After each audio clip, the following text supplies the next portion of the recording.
Hello guys, कैसे हैं आप सब। आई होप आप सब बहुत अच्छे होंगे। तो आज हम लोग डिस्कस करेंगे क्लास 10th के साइंस का चैप्टर नंबर 10 का मोस्ट वीवीआई एमसीक्यू क्वेश्चन। आज हम लोग टॉप 20 एमसीक्यू क्वेश्चंस को डिस्कस करेंगे, जिसमें से आप देखेंगे कि पूरे चैप्टर से ये क्वेश्चंस कवर किए गए हैं। तो आज हम लोग टॉप 20 एमसीक्यू का डिस्कस करने वाले हैं, जो कि आप लोग के जैक बोर्ड के लिए बहुत ही इम्पोर्टेंट होने वाला है। आप लोग का संभावना है कि 2024 में इस टॉप 20 क्वेश्चन से बहुत सारे क्वेश्चन पूछे जा सकते हैं। तो आप लोग वीडियो में बने रहना और वीडियो को एंड तक देखना। और वीडियो के एंड में मैं ऐसा टिप्स एंड ट्रिक्स बताऊंगी जो आप लोग को बोर्ड एग्ज़ाम के लिए बहुत ही हेल्पफुल होने वाला है। तो चलिए स्टार्ट करते हैं वीडियो को। और हम लोग सबसे पहला क्वेश्चन पढ़ेंगे कि मोटर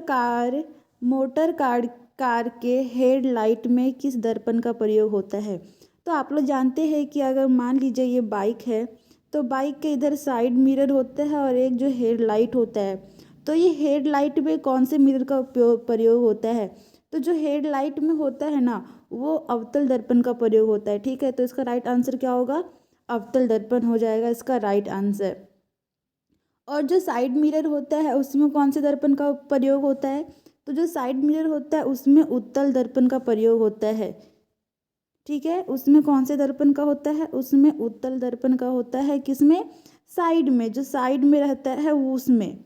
ठीक है, लेकिन जो हेडलाइट में रहता है उसमें कौन से दर्पण का होता है, तो उसमें होता है अवतल दर्पण का प्रयोग। आप लोग समझ गए होंगे, अवतल दर्पण का प्रयोग होता है हेडलाइट में और उत्तल दर्पण का साइड मिरर में। अब हम लोग पढ़ते हैं क्वेश्चन नंबर 2 की ओर।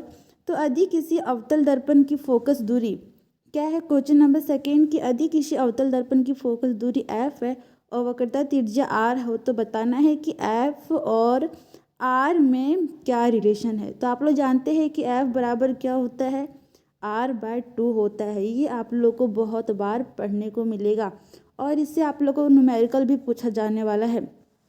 तो f बराबर r/2 आज रखना। तो यदि किसी अवतल दर्पण की फोकस दूरी f तथा r वक्रता त्रिज्या r हो, तो क्या हो जाएगा इसका रिलेशन। तो f बराबर क्या होता है, r/2 होता है। ऑप्शन नंबर फर्स्ट हो जाएगा इसका राइट आंसर। ठीक है, ऑप्शन नंबर फर्स्ट हो जाएगा इसका राइट आंसर।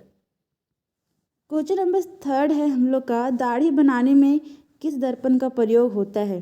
ठीक है, दाढ़ी बनाने में किस प्रकार के दर्पण का प्रयोग होता है। तो आप लोग हमेशा एक बात याद रख लीजिए। क्या याद रखना है कि अगर मान लीजिए कोई भी वस्तु छोटा है, ठीक है, तो छोटा वस्तु को हम लोग बड़ा करके देखते हैं। छोटा वस्तु को हम लोग बड़ा साइज में देखना चाहे तो इसमें हमेशा हम लोग कौन से दर्पण का प्रयोग करते हैं, अवतल दर्पण का। एक बात समझ में आ गया। और इसका उल्टा, अगर बड़ा वस्तु को हम लोग छोटा वस्तु में करके देखना चाहे तो इसमें कौन सा दर्पण का उपयोग हो जाएगा। अगर मान लीजिए हम लोग इसको बड़ा वस्तु को छोटा वस्तु में करके देखना चाहे तो इसमें हो जाएगा उत्तल दर्पण का उपयोग। ठीक है, उत्तल दर्पण का प्रयोग होता है। तो यहाँ पे दाढ़ी बनाना है। ठीक है, दाढ़ी बनाने में हम लोग जब सैलून जाते हैं, पार्लर जाते हैं, तो वहाँ पे क्या होता है, वहाँ पे हम लोग को छोटे छोटे वस्तुएं भी किस में दिखती है, बड़ी बड़ी दिखती है। तो हम लोग दाढ़ी बनाने में छोटा से बड़ा देख रहे हैं। ठीक है, तो इसमें कौन सा दर्पण का प्रयोग हो जाएगा, तो इसमें हो जाएगा अवतल दर्पण का प्रयोग। ऑप्शन नंबर 3 हो जाएगा इसका राइट आंसर। अब देखते हैं हम लोग क्वेश्चन नंबर 4 की ओर। तो 4 है, गोलीय दर्पण में फोकसांतर एवं वक्रता त्रिज्या के बीच का संबंध क्या होता है। तो जब गोलीय दर्पण में फोकसांतर एवं वक्रता त्रिज्या के बीच का संबंध होता है, वो होता है f बराबर r/2। अभी हम लोग पढ़े हैं, अभी तो हम लोग जस्ट बताया कि f बराबर क्या होता है, r/2 होता है। ये आप लोग को बहुत बार याद रखना पड़ेगा। ठीक है, इसी तरह हम लोग का क्वेश्चन नंबर 5 हो जाएगा। 5 है हम लोग का, काल्पनिक प्रतिबिंब होता है। क्या होता है, काल्पनिक प्रतिबिंब क्या होता है, सीधा उल्टा, सीधा होता है, उल्टा होता है, दोनों होता है कि कोई नहीं होता है। तो जो हमेशा काल्पनिक प्रतिबिंब होता है ना, वो कौन सा होता है, सीधा होता है। ठीक है, तो इसका राइट आंसर क्या हो जाएगा, सीधा हो जाएगा इसका राइट आंसर। क्वेश्चन नंबर 6 है 1 मीटर फोकस दूरी वाले उत्तल लेंस की क्षमता क्या होगी।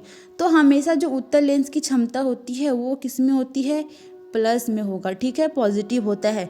और यहाँ पे क्या है 1 मीटर, ठीक है, तो इसका फोकस क्षमता क्या हो जाएगा उत्तल लेंस का, +1 डायोप्टर हो जाएगा इसका right answer. Option number B हो जाएगा इसका राइट आंसर। उत्तल लेंस की क्षमता हमेशा प्लस में आप लोग को याद रखना है। क्वेश्चन नंबर 7 है अवतल दर्पण से परावर्तन के बाद किरण किस बिंदु से होकर गुजरती है। तो जब भी आप लोग को जैसा अवतल दर्पण दिया हुआ रहेगा और आप लोग को क्या पूछेगा कि कहाँ से गुजरेगा, ऐसे ये मान लीजिए P है, ये M1 M2 है, तो हमेशा जो किरण आपका गुजरता है ना वो कहाँ से गुजरता है, F से होकर गुजरता है, ठीक है। तो इसका राइट आंसर क्या हो जाएगा, इसका राइट आंसर होगा F। हमेशा जो होता है बिंदु अवतल दर्पण में वो फोकस से होकर ही गुजरता है। इसी तरह हम लोग का क्वेश्चन नंबर 7 है किसी दर्पण से वस्तु को कहीं भी रखने से वस्तु के बराबर आकार सीधा प्रतिबिंब बनता है तो दर्पण होगा। तो देखिए समतल दर्पण में क्या होता है, हमेशा सीधा बनेगा। जैसे हम लोग घर में जो मिरर का उपयोग करते हैं वो क्या होता है, जितना बड़ा हमारा आँख है उतना ही बड़ा दिखेगा। जितना दूर हम, मान लीजिए ये मिरर है, मिरर से हम यहाँ पे खड़ा है, ठीक है, तो उसकी जो प्रतिबिंब बनेगा वो उतना ही दूरी पे बनेगा, नहीं कि पूरा सामने बन जाए पूरा दूर बन जाए। तो जो किसी भी दर्पण में जो कहीं भी रखने से वस्तु को बराबर प्रतिबिंब बनता है तो वो कौन से प्रकार का दर्पण होता है, वो होता है समतल दर्पण। तो इसका राइट आंसर होगा समतल, ठीक है।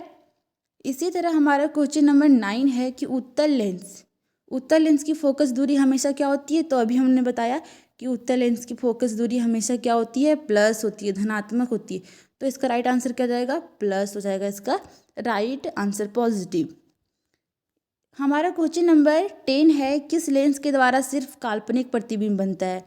तो किस लेंस के द्वारा सिर्फ काल्पनिक प्रतिबिंब बनेगा, तो काल्पनिक प्रतिबिंब हमेशा अवतल लेंस के द्वारा ही बनता है, ठीक है। तो इसका राइट आंसर क्या हो जाएगा, अवतल लेंस हो जाएगा इसका राइट आंसर। तो आई होप आप लोग को ये 10 क्वेश्चन अच्छे से समझ में आया होगा। अगर वीडियो ज़रा सा भी अच्छा लगा हो तो वीडियो को क्या करना है, आप लोग को लाइक कर देना है, शेयर कर देना है और सब्सक्राइब भी कर देना है। और मेन बात है कि सब्सक्राइब कर देना है, क्योंकि अगर आप सब्सक्राइब करते हो तो आप लोग को बहुत सारे फ़ायदे मिलने वाले हैं।